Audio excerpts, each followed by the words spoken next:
अस्सलामु अलैकुम वरहमतुल्लाहि वबरकातुह। इन्नल हम्दुलिल्लाहि रब्बिल आलमीन वस्सलातु वस्सलामु अला रसूलिहिल करीम अम्मा बाद। अऊज़ु बिल्लाहि मिनश शैतानिर रजीम। बिस्मिल्लाहिर रहमानिर रहीम।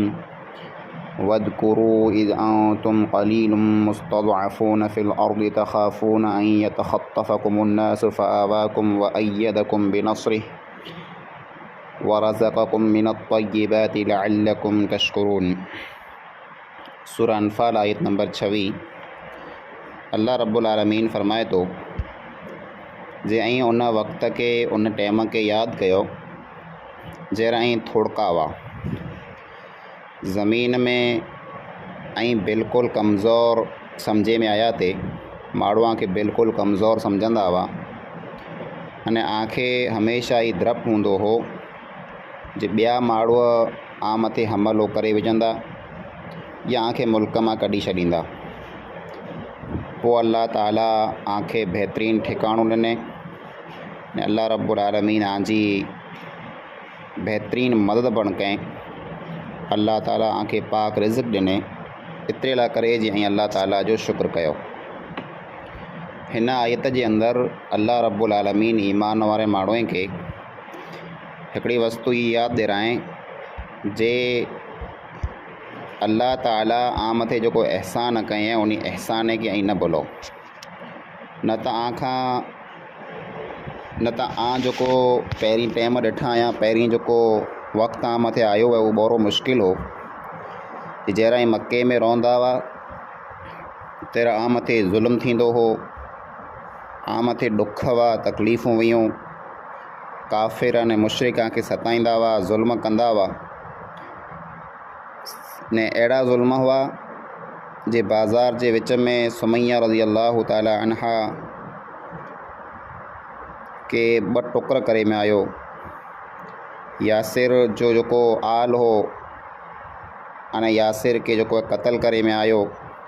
साहबा किराम जेकी महिनत करे कमाईंदा हुआ, मज़दूरी कंदा हुआ, उमड़ माण्हू झटे लाहींदा हुआ।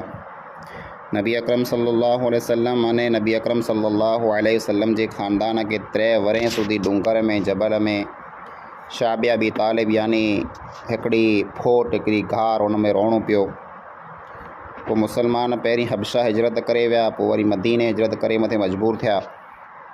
त ई तकलीफ़ूं जेको वियूं मुसलमान जे मथे तंहिंजो अल्लाह रब्बुल आलमीन ज़िक्र कयईं ने मुसलमान खे यादि ॾियाराए जी ऐं उन टाइम खे न भुलो जरा आ मथे ई मुसीबतूं अने तकलीफ़ूं वियूं। पोइ अल्लाह रब्बुल आलमीन कुरो कयईं जे अल्लाह ताला उहो ॾुख आ मथां लाहे छॾियईं। पोइ अल्लाह ताला मदीने में आंखे हिकिड़ी बहितरीन जॻह ॾिने जो उते आ मथे कोई ॾुख न, को तकलीफ़ न ऐं सुकून से आराम से रही सघो, पिन जा कमकार करे सघो ने अल्लाह ताला आंजी मदद कयईं। ने हिकिड़ो मतिलबु ई पण जे जंगे बदर में जरा ऐं ओछा हुआ 313 हुआ ऐं सामला दुश्मन जेको हुआसीं 1000 जी तादाद में हुआ, तहिड़ा पण अल्लाह रब्बुल आलमीन आंजी मदद कयईं। इन में वस्तुएं खे अल्लाह फरमाए तो ऐं भुलो न, बल्कि ऐं अल्लाह ताला जी इन एहसान खे यादि रखो न। जहिड़ पण अल्लाह ताला आखे कंहिं वस्तु जो हुकुम करे ताईं कयो, जहिड़ पण अल्लाह जे रसूल सल्लल्लाहु अलैहि वसल्लम आखे कंहिं पण कम लाइ करे सॾु कई त लब्बैक चई करे पुॼी अचो। पोइ अल्लाह ताला आखे पाक रिज़्क़ ॾिने। पाक रिज़्क़ ई जीअं जरा मदीने में आया अल्लाह रब्बुल आलमीन आंजे खाधे पीते लाइ करे आंजी रोज़ी रिज़्क़ लाइ करे टोटल बंदोबस्त करे छॾियईं।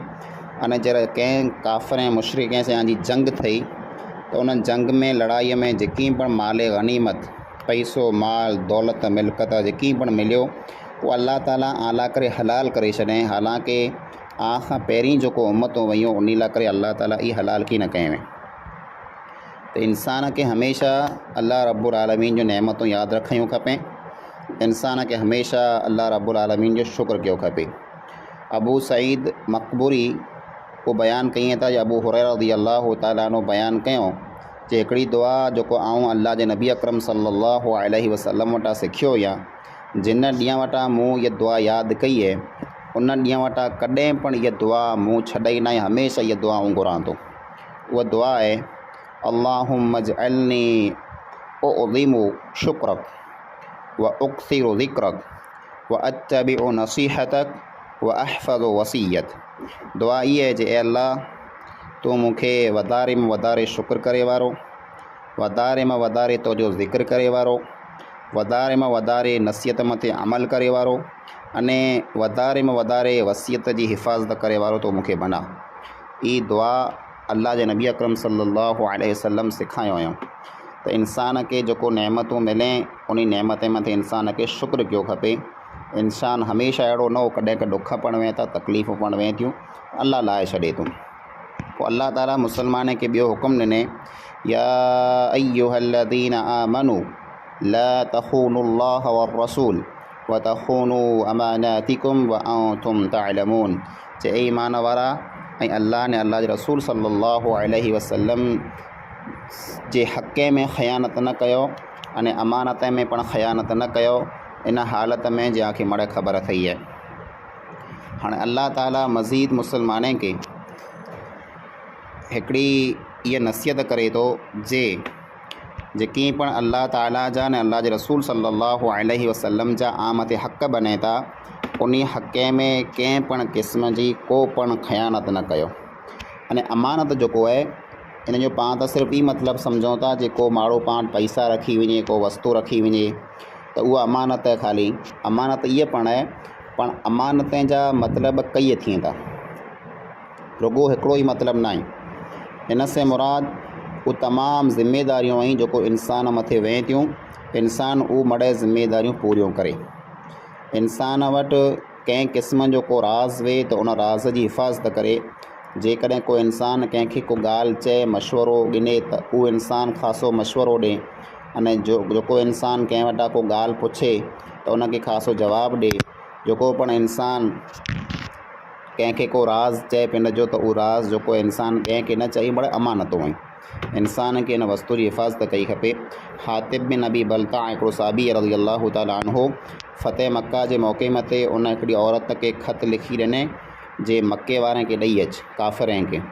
उन ख़त में लिखियल हो जे अल्लाह जा नबी सल्लल्लाहु अलैहि वसल्लम आ मथे हमलो करे वारा आहिनि, त हिकिड़ो राज़ हो जे मक्के जे मुशरिक मथे ख़त लिखी करे ने हातिम बिन अबी बलता उन के चई ॾिने जे आ मथे हमलो थिए वारो आहे। हालांकि उन के मां ख़बर न वई, पर उहो ख़त वरी अल्लाह जे नबी अकरम सल्लल्लाहु अलैहि वसल्लम अली रज़ी अल्लाह ताला अन्हु के हलाए करे अने उन औरत वटां जटायो। काफ़िरनि खे ख़बर न पई त इन मां जटे लाथो। त अहिड़ो को पण मुसलमान जो राज़ जेको वे, ई मुसलमान जो राज़ कॾहिं पण ॿिए खे चयो न खपे। पाण अक्सर ॾिसूं था कई माण्हू अहिड़ा आहिनि जे मुसलमान भाउ पिंड में वेही करे किथका को ॻाल्हि कई, किथका को मशवरो कई, त तेरे वञी करे ख़बर ॾेई अचनि था जे अॼु मुसलमान बेड़ा थिया हुआ ऐं जमात बिरी थी वई, न ही सलाह कयूं, ही मशवरो कयूं, अहिड़ियूं ॻाल्हियूं थियूं, वञी करे ॿिए खे चवनि था। त अहिड़ो न कयो खपे। मुसलमान जो राज़ जेको आहे मुसलमान खे रखियो खपे। ऐं जेको इंसान अमानत अदा नथो करे, उन जे बारे में अल्लाह जे नबी अकरम सल्लल्लाहु अलैहि वसल्लम पूरो फरमायो ला ईमान लिमन ला अमानत लहू वला दीन लिमन ला अहद लहू। जो उन इंसान जो को ईमान न आहे जंहिं वटि अमानत नथी वे, जेको अमानतदार नथो वे, जेको अमानत में ख़यानत करे तो, अहिड़ो इंसान ईमान वारो न आहे। अने उन इंसान जो कोई दीन न आहे, जेको इंसान वाइदो पूरो न करे, अहद पूरो न करे। न मुनाफ़िक़ जो अलामतूं आहिनि, उन अलामत में जा हिकिड़ी अलामत इहा पण आहे जे मुनाफ़िक़ जेको आहे पिन जे वाइदे में कूड़ो वे थो, ॻाल्हि में कूड़ो वे थो, वाइदे में ख़िलाफ़ वर्ज़ी करे थो, अने अमानत में ख़यानत करे थो। त इंसान अमानत में कंहिं क़िस्म जी को ख़यानत न करे त अल्लाह ताला फरमाए जे ऐं अल्लाह जे रसूल सल्लल्लाहु अलैहि वसल्लम जे हक़ में, पहिरीं अल्लाह जे हक़ में, न पोइ अल्लाह जे रसूल सल्लल्लाहु अलैहि वसल्लम जे हक़ में कंहिं पण क़िस्म जी को ख़यानत न कयो। जेकी पण अल्लाह ताला आंखे हुकुम ॾे उन हुकुम के पूरो कयो, जेकी अल्लाह जे रसूल सल्लल्लाहु अलैहि वसल्लम आंखे हुकुम ॾिए उन हुकुम के पूरो कयो। त अमानत जेको आहे उन जूं 4 क़िस्मूं बने थियूं बुनियादी तौर मथे। पहली क़िस्म इहा आहे जे जेको इंसान जंहिं उहिदे अने मनसब जो लाइक़ु वे, उन इंसान के उहिदो अने मनसब ॾिनो खपे। को इंसान जेकॾहिं कंहिं उहिदे जो, कंहिं मनसब जो लाइक़ु आहे त उनखे ॾिनो खपे। इहा हिकिड़ी अमानत आहे। पाण कंहिंखे सरपंच बनायूं, पाण कंहिंखे इमाम बनायूं, पाण कंहिंखे मुतवली बनायूं, पाण कंहिं पण कम्युनिटी जो कंहिंखे चेयरमैन प्रमुख बनायूं, त कंहिं इंसान खे को पण पाण उहिदो ॾियूं, तो ज़रूरी है जो वो इंसान उन जो लायक अने वो इंसान उन जो जेको है से हक़दार हुअणो खपे। ये हिकिड़ी अमानत है जे पाण कंहिं इंसान खे जेकॾहिं को मनसब ने उहिदो ॾियूं था त उहो इंसान उन जे लाइक़ ने अहल हुअणो खपे, त उन इंसान खे उहिदो ॾियणो खपे। ॿिए नंबर मथे मनसब जेको जंहिं इंसान खे मिले, कंहिं इंसान खे को उहिदो मिले त उन इंसान खे उहो उहिदो जेको आहे, मनसब जेको आहे, उन जी ज़िमेदारी जेको आहे पूरी कई खपे, उन में ख़यानत न कई खपे। नंबर 3, कंहिं पण इंसान वटि जेकॾहिं कंहिं पण क़िस्म जी को अमानत रखियल आहे त उन अमानत में उहो इंसान ख़यानत न करे। अने नंबर 4, जेकॾहिं कंहिं इंसान वटां को इंसान मशवरो गिने थो त इंसान उनखे ख़ासो अने बहितरीनु भलो मशवरो ॾे। मशवरे में जेको आहे खूटी सलाह कंहिं पण इंसान खे न ॾिनी खपे। ऐं कंहिंजो को राज़ आहे त उहो राज़ जेको आहे कंहिं पण माण्हू खे चयो न खपे। अबू हुरैरा रज़ियल्लाहु तआला अन्हु बयान कई था, अल्लाह जे नबी अकरम सल्लल्लाहु अलैहि वसल्लम फरमायो, अल मुस्तशारो मुअतमनुन, जंहिं इंसान वटां मशवरो मंगे में अचे उहो इंसान अमीन है, अमानतदार है। यानी जेकॾहिं को इंसान कंहिं वटां मशवरो गिने थो त जेको इंसान मशवरो ॾिए थो उन मथे हक़ है जो अमानत से अने ठाहे बनाए ख़ासो अने बहितरीनु मशवरो ॾिए। ने हिकिड़ो ख़यानत जो मतिलबु ई पाण नमाज़ में ख़यानत। नमाज़ में ख़यानत ई है जो नमाज़ इंसान पढ़े अने नमाज़ जा अरकान पूरा न करे। नमाज़ में जेको रुको रहियो, सजदो रहियो, कसूर फ़ातिहा पढ़णी रही, ई मड़ जेको नमाज़ जा जेको रुकन रहिया, नमाज़ जूं शर्तूं जेको रहियूं, ये इंसान जेकॾहिं पूरियूं नथो करे त ई नमाज़ में ख़यानत है। त इंसान खे नमाज़ में ख़यानत न कई खपे। वज़ू जेको पाण कयूं था, इन वज़ू में जेकी पण अंग धोइणा ई मड़ ठाहे धोइणा खपे। इन में कंहिं क़िस्म जी को ख़यानत न थियणी खपे जेको अंग पंहिंजो कोरो रही वञे। ने जेको पाण गुसल कयूं था त गुसलनि में पण ठाहे बनाए हर की वस्तु जो ख़्यालु रखूं। यानी जेकी पण कम पाण कार कयूं उहो मड़ बहितरीनु अंदाज़ में उन तरीक़े मथे कयूं जंहिं तरीक़े के अल्लाह जे नबी अकरम सल्लल्लाहु अलैहि वसल्लम अने अल्लाह ताला पाण खे साम्हूं बयानु कयो आहियूं।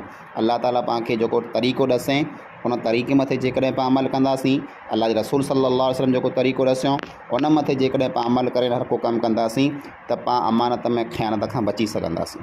अल्लाह रब्बुल आलमीन खां दुआ आहे अल्लाह ताला पाण मणी मुसलमान खे क़ुरान मथे अमल करे तौफ़ीक़ अता फ़रमाए। आमीन। अस्सलामु अलैकुम वरहमतुल्लाहि वबरकातुहू।